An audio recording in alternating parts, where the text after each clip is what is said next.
We continue our 2024 player breakdown, and today we get into MacKenzie Gore as he made his second full season as a Washington National. He made some jumps, but he also took some jumps back.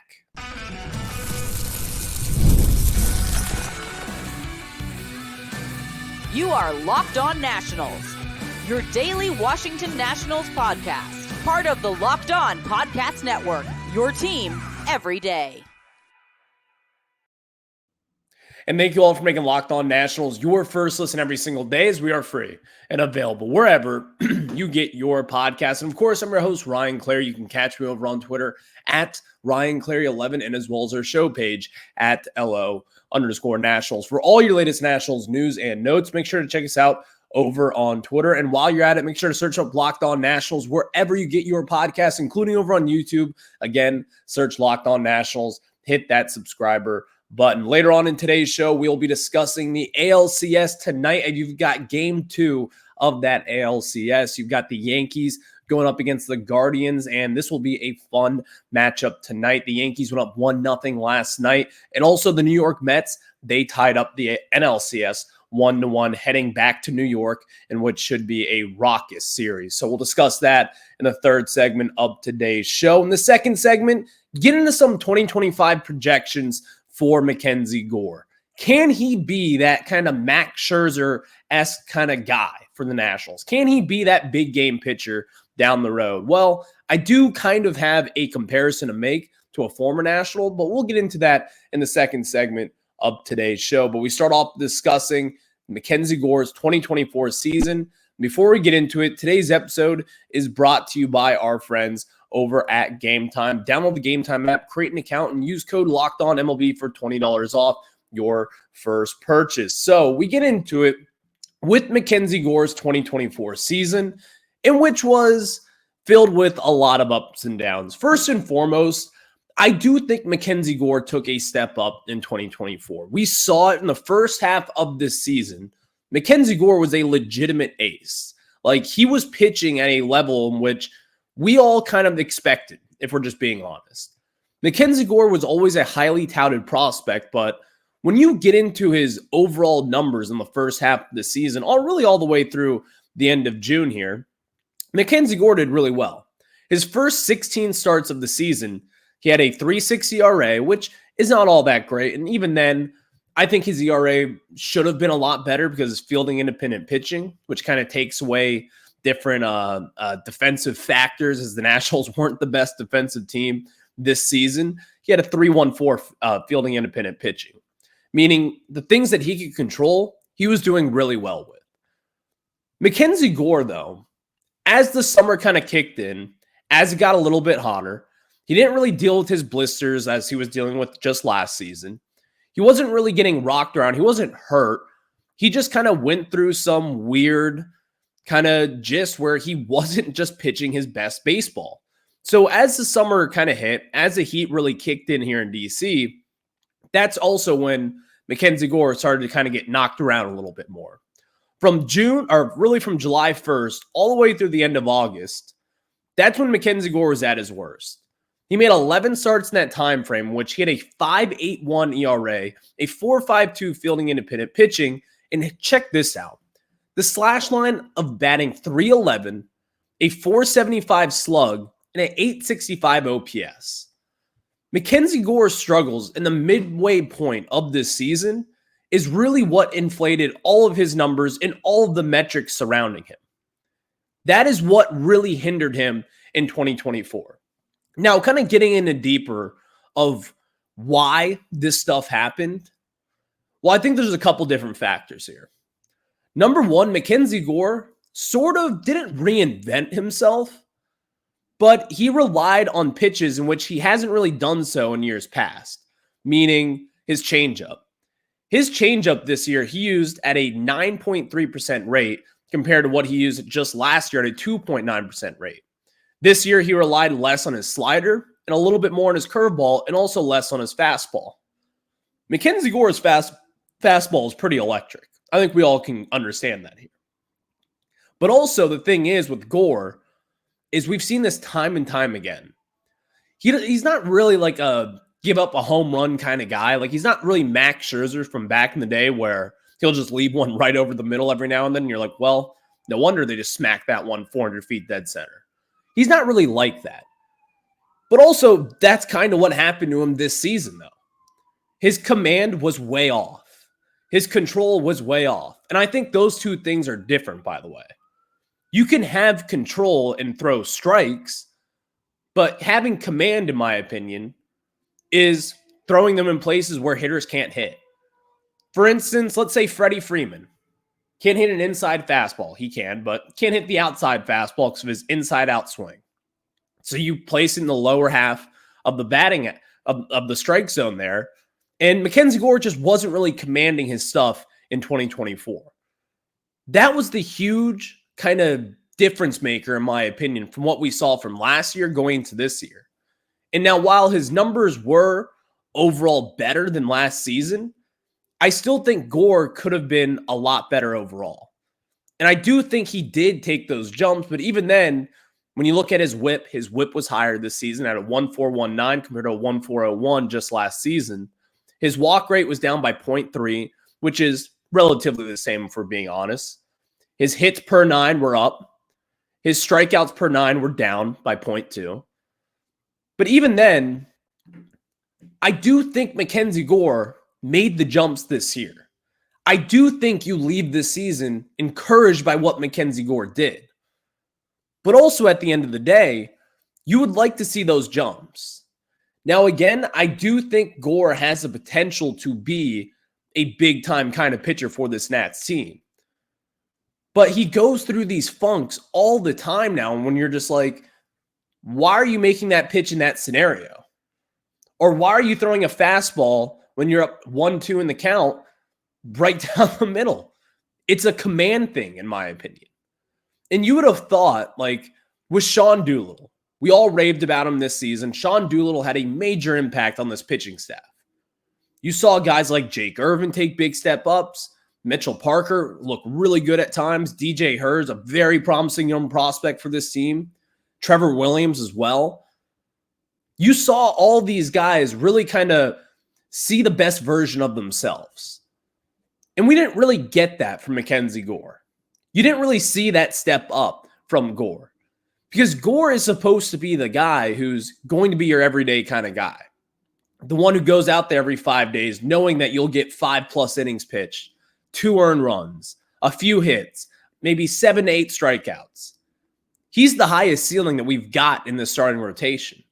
By far, in my opinion. But also, you just didn't see the consistency there.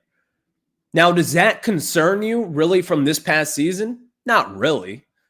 Because, again, one thing that really stood true from what Mike Rizzo said last year, or really 2 years ago at this point. I remember when Josiah Gray, he led the NL in ERA, led in home runs given up, earned, like, it was just not a great year 2 years ago.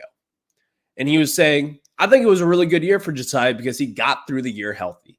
He learned how to manage an entire season, getting through it healthy, managing the ups and the downs, and I think that is a big factor as far as learning how to pitch every single day, or every 5 days, rather.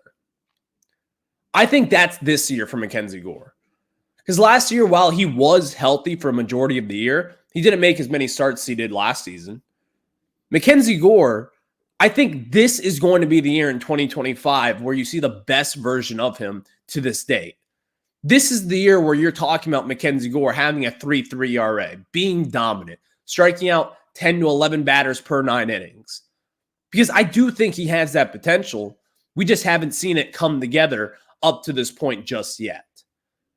But again, MacKenzie Gore in 2024, it was an overall good season. If you take away that summer, really from July all the way through August, where he had a mid-5s ERA, was getting rocked around. I mean, he had a slash line against him that would have been an all-star caliber player. That's what we're talking about here. If you take that away, you'd probably be talking about MacKenzie Gore in a little bit different way at this point. We'd probably be talking about him having an all-star campaign and doing the best that he could. But that's not what we're talking about today. But now, 2025, I think this could be the year of MacKenzie Gore. And I'll tell you why, and I'll give you kind of who I expect him to be like from that 2019 Nationals team.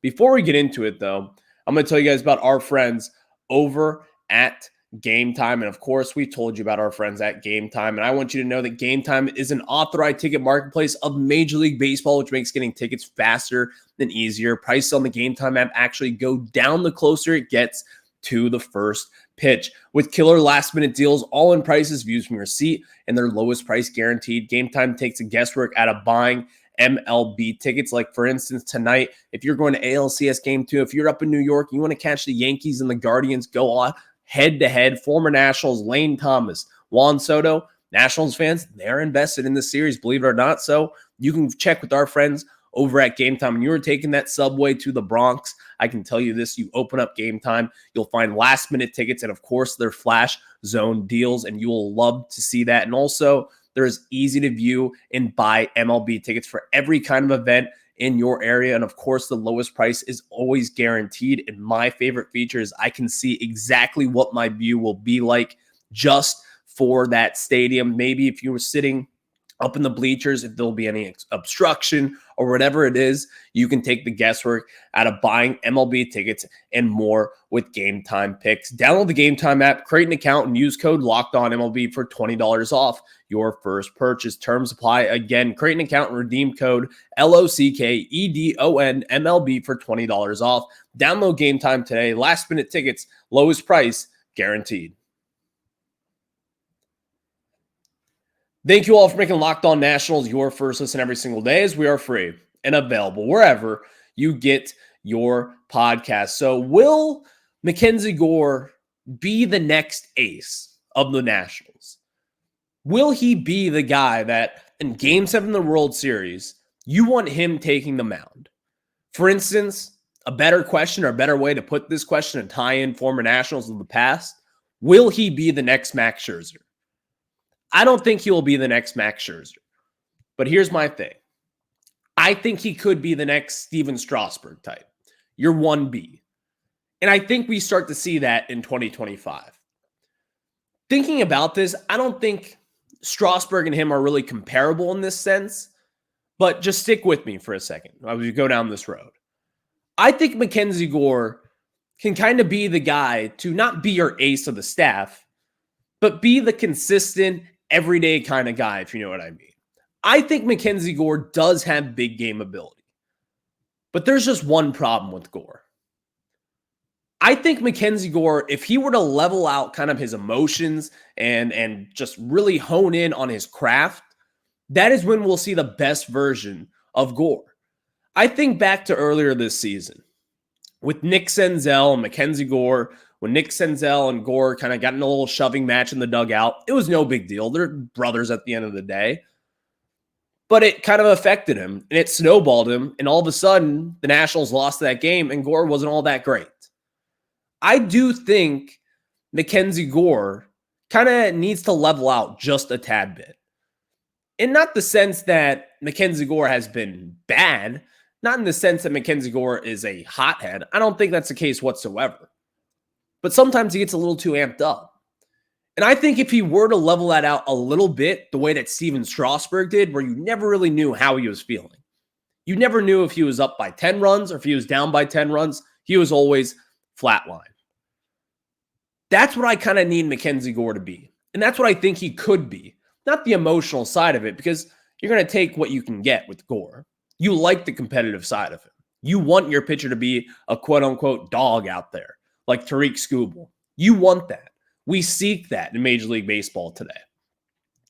But I do think he can be that Strasburg kind of pitcher where he's not going to be your ace, while Steven Strasburg in the postseason, kind of separate that for a second. MacKenzie Gore, like Steven Strasburg in the regular season, a consistent 3.3 ERA, goes out there, strikes out a ton of batters, gives you quality starts every 5 days. I think that is a realistic kind of thing that you can expect from MacKenzie Gore starting in 2025. Now, here's what's going to need to happen. We hinted at this a little bit earlier on in the first segment, but there's a difference between control and command. MacKenzie Gore led Major League Baseball, all of Major League Baseball, by the way, with wild pitches in 2024. He was kind of spraying it all over there in the backstop. It wasn't pretty. It wasn't pretty whatsoever, in fact. I believe he had 14 wild pitches this last year. He did, in fact. Led all of Major League Baseball. He needs to have command. He needs to kind of hone in on his craft and fix that. Because also, here's the thing. You don't have Yadier Molina behind home plate there. You just don't. You have Keibert Ruiz, statistically one of the worst defensive catchers in all of baseball up to this point. You're going to need to find a way to kind of supplement that and make it a lot easier for him, but also at the end of the day, make it easier for yourself. Gore got in his way a lot of different times from this last year. And also, just kind of sprinkle this in there, which is kind of the obvious, is cut down on the walk rate. You're walking way too many guys for the stuff that you have. Generate swings and misses. Pump the strike zone. Trust your stuff. Because MacKenzie Gore, we saw him use his changeup a lot this year, in which, by the way, the slash line against it wasn't too great as it was getting crushed. But he's got the potential to have those 4 pitches, having a fastball, a slider, a curveball, and a changeup, the 4 main pitches in baseball. And he can use those at a pretty decent rate. We all know that his curveball is electric. I think it could be even more electric if he uses it more and uses it in a more effective way. I expect in 2025, MacKenzie Gore to take a step up. And I do think he will. But the matter of the fact is this. We want him to be our Strasburg. We think that he can be our Strasburg. But also, that's not that easy to ask for, you know? It's not that easy to go out there and be your second kind of guy behind Max Scherzer. And by the way, the Nationals, they're going to need to add a Max Scherzer in order for this to happen. But you can't really go out there and expect all these great things from him if he can't command the zone. That is the one big deal with MacKenzie Gore, in which I think he will figure it out because, again, this guy's got sky-high talent. He's one of the more talented pitchers, talented left-handed pitchers in all of baseball, in my opinion. And I think that the Nationals, they probably recognize that as well. And it's not all just on MacKenzie Gore, by the way.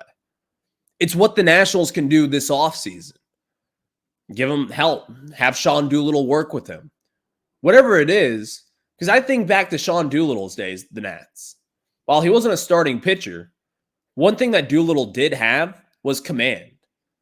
He could command that high fastball, and it was one of the nastiest pitches in all of baseball. Generate a ton of swings and misses on that high fastball that was out of the zone, but it looked like it was at the top of the zone. All of a sudden, it wasn't. Sean Doolittle can have that kind of effect. Now, it'll just be interesting to see what the Nationals are really kind of telling Gore to do because, again, if you want him to be your Steven Strasburg in 2025, if you want him to be that kind of guy, things will need to change. And I do expect change, by the way. The kind of effort that I should say, but the kind of results that I do expect in 2025 will be a lot better than what we saw this season. This is the year now. This is going to be his second full season as a Washington Nationals starter. He just finished the year 100% healthy. He finished it looking really well as well in the month of September. I expect MacKenzie Gore to have like a 3.3, 3.4 ERA when we're talking about him this time next season. And hopefully we're talking about him pitching in the postseason as well. That's the kind of season that I expect. I don't think people should just kind of see that lightly and just be like, he'll be fine. No. MacKenzie Gore has that potential. He was a top 10 prospect in all of baseball at one time. He got bit with the injury bug down in the minors. The Padres kind of fiddled around with him, didn't call him up, then they did. And then all of a sudden he struggled, so they sent him back down. Then he was shut down by the Nationals with an injury. Things happen to MacKenzie Gore, and things happen to pitchers. But I do think MacKenzie Gore overall can be that kind of 1B kind of pitcher for this team down the line. It's about cutting down his walk rate and commanding the zone. If he can fix those things, you will see the best version of MacKenzie Gore to date in the year of 2025. Thank you all for making Locked On Nationals your first listen every single day, as we are free and available wherever you get your podcasts. And of course, check us out over on YouTube. Just search Locked On Nationals there. Also, Apple Podcasts, Spotify, whatever it is, look up Locked On Nationals, and that is where you'll find us, your daily coverage of the Washington Nationals. Next, let's tell you guys about the ALCS and the NLCS. The Mets have tied it 1-1. The Yankees are up 1-0. They've got game 2 tonight. Before that, though, I'm going to tell you guys about our friends over at FanDuel. And of course, hey, NFL fans, you can start this season with a big return on FanDuel, which is, by the way, America's #1 sportsbook. So when you get a hunch in the middle of the game, you can check out the latest stats, view live play-by-play, and so much more on the same page where you place your bets. You'll get started with $200 in bonus bets guaranteed when you place your first $5 bet. Just before the season, I downloaded FanDuel. I put my $5 bet, and of course, I got my $200 in bonus bets. What did I do with it? Well, I did a same game parlay week 1 with a Jaden Daniels anytime rushing touchdown and also a Brian Robinson anytime touchdown score. And of course, it hit.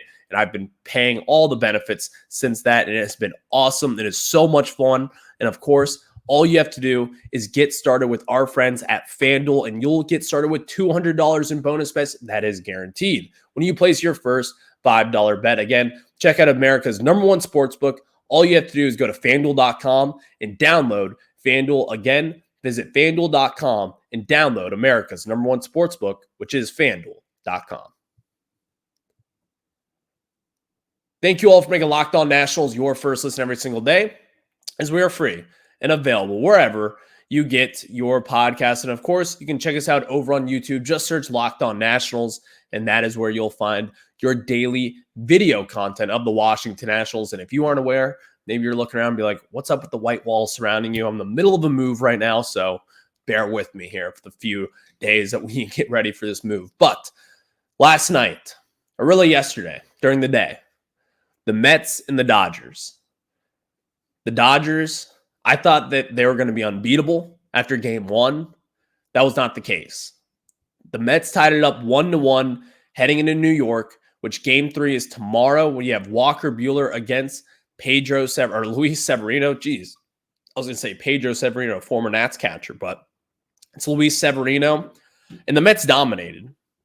Mark Vientos, their kind of breakout prospect this season, has been unbelievable for the Mets. In yesterday's contest, him and Francisco Lindor, who have really just kind of been carrying their lineup this postseason, did it again. Both hit a home run. Vientos had that massive home run again early on in the game, as we saw Vientos. I don't even want to say this, but he's going to be trouble for us for years to come, by the way. I just wanted to put that out there because this is incredible what he has been doing. The grand slam in the second inning to put the Mets up 6-0 early on. I mean, it put them in cruise control early on in the game. And this kid is doing this at such a young age. It's not a Juan Soto type 20-year-old performance back in 2019, but still, he's like what? 21, 22 years old? Or 24 years old, rather. Sorry. This is just kind of an incredible team to watch at this point. And I hate to admit that. That's going to suck for us moving forward, but you get the gist. And then last night, the Yankees, they put it in cruise control as well for the New York Yankees.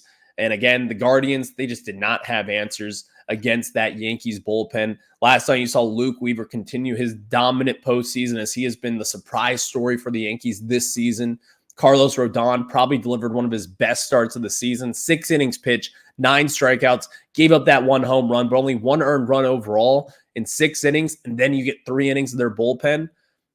If you're a Yankees fan, you'll take that any single day of the week. So now you've got game 2 tonight with Tyler Beebe against Garrett Cole, and that'll be a fun one to watch, to say the least. But I miss postseason baseball here in DC. Maybe we'll get it someday down the road. But of course, maybe next year we'll talk about postseason baseball in DC. So Enjoy tonight. Enjoy Lane Thomas against Juan Soto. I will catch you on the flip side. Have a good one.